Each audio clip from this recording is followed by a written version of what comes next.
President Donald Trump took off to Chicago to visit the National Association of Black Journalists Conference, and after they made him wait over 35 minutes to start, they immediately began going after Trump.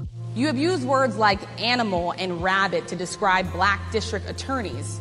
You've attacked black journalists, calling them a loser, saying the questions that they ask are, quote, stupid and racist.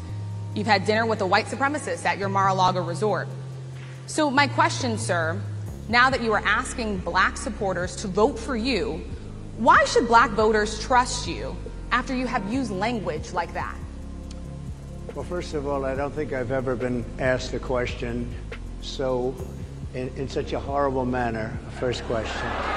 You don't even say, hello, how are you? To which the media framed as Donald Trump's hostility. So why did he spend his valuable time going to a conference that sole purpose was to ask him leading questions to try to get a negative soundbite out of him? I love the black population of this country. I've done so much for the black population of this country, including employment, including opportunity zones with Senator Tim Scott of South Carolina, which is one of the greatest programs ever for black workers and black entrepreneurs.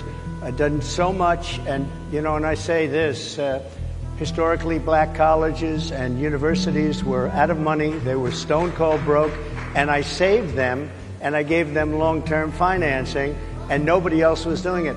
I think it's a very rude introduction. I don't know exactly why you would do something like that, and let me go a step further.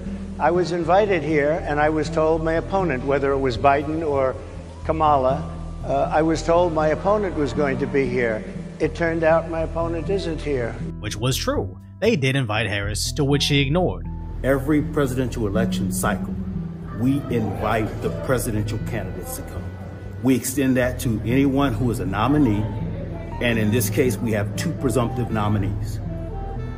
We invited both of them. We got a yes from one of them.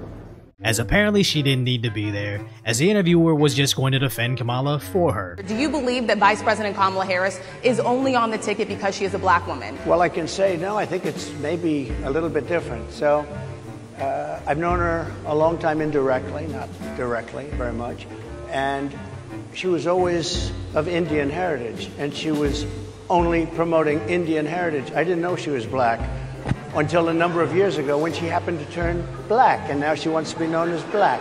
So then the Associated Press rushed out to write, Trump is falsely suggesting Harris misled voters about her race. Never mind the fact that Trump is just saying the same things that they themselves have reported. So the Twitter replies were hilarious, as being Indian is something that even she previously embraced. The first senator of Indian American heritage. And I'm really glad to be here. To become the first Indian senator in U.S. history, which would be quite an accomplishment. Yes. You are Indian. Yes. Okay, and I don't know that everybody knows that. Everyone's like, Kamala Harris is Indian, right? It's like the thing we're so excited about. And Vivek Ramaswamy, who shares Kamala's background, finds this sudden turn insulting. On a very personal level, my parents were immigrants to this country, legal immigrants from southern India. Very same part of India that her mother also immigrated from. I think it's a hard fact, Martha, it's just a fact, whether you like it or not, that many Indian Americans in the United States are indeed somewhat offended by the way Kamala has suddenly cast aside the Indian American side of her identity. She leaned into it when she ran for office in California. Big Asian American and Indian American population.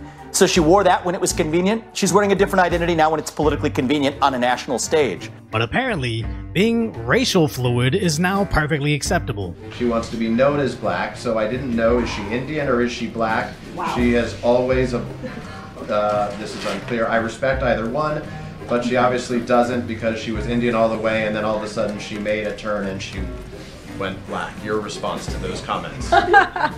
As a person of color, as a black woman who is in this position that is standing before you at this podium behind this lectern, what he just said, what you just read out to me is repulsive, it's insulting, and no one has any right to tell someone who they are, how they identify.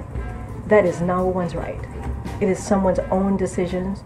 And I always despise the whole lived experience argument. It just seems like a way to say, I may be objectively wrong, but my recollection of the past says that you're a racist. As take notice whenever someone starts using the whole as a blank person statement. It's never to continue the dialogue, it's to try to stop you from talking. We just saw all the videos of Kamala herself acknowledging her Indian heritage, so the journalist just asked the press secretary to speak on why that suddenly switched. And her response was, as a woman of color, aka trying to remind him that she currently outranks him on the oppression tier chart, but as a woman of color, I don't have an actual answer, but how dare you question it? And that's why I see DEI as diversity, equity, and invincibility from all criticism. As even without the race argument, MSNBC is trying to make it about gender. You saw the way that he treated at least Rachel Scott on that stage. He speaks about women in a very particular way. They are nasty, they are rude, they are whatever they are, they're something that is worse than any man who ever speaks to him, right? And so you saw that misogyny come through over and over and over again. You're going to see that misogyny towards Kamala Harris. So Trump goes into a hostile situation, and if he plays into their stupid frame questions, he looks weak and validates their lies, but if he challenges them over their hostility, he's now a misogynist. But the media's game really only works on imbeciles, as most people don't need the corporate dinosaur media to reframe the fact that they can no longer afford food under the Biden-Harris administration. Because what does Kamala's campaign have to offer? Rappers twerking on stage, parroting Harris's same debunked talking points.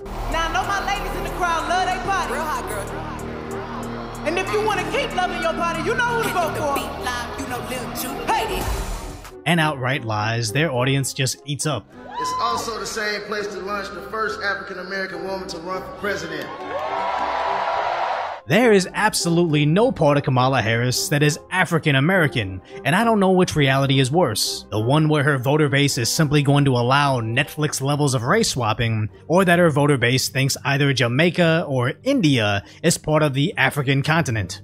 But at least the rapper Quavo's audience called him out on his idiocy instead of blindly agreeing like they hoped. But when Kamala finally made it to the stage, the next President of the United States of America, Vice President Kamala Harris.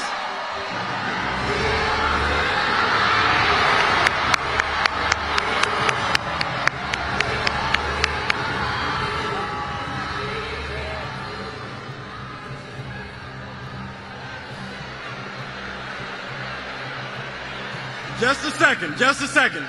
But when she finally did arrive, she immediately went into more pandering and lies. Donald Trump, on the other hand, has been talking a big game about securing our border, but he does not walk the walk. Or as my friend Quavo would say, he does not walk it like he talks it. As she really expects Americans to not remember what it was like 4 years ago, before Biden broadcast how people should surge the border. And speaking about walking, apparently mere minutes into Kamala's speech, the audience immediately began walking right out. It's almost like people didn't come for more of Kamala's campaign pandering, they came to see a stripper shout body yaddy yaddy 100 times. And sadly that's what happens when you treat your voter base like idiots. Eventually, that's all you have left. But if you appreciate my concise, light-order commentary on the tragic status that is today's reality, hopefully I've earned your subscription, then go check out the video on what happens when celebrities finally find out that the Democrats can no longer protect them and their disgusting behavior.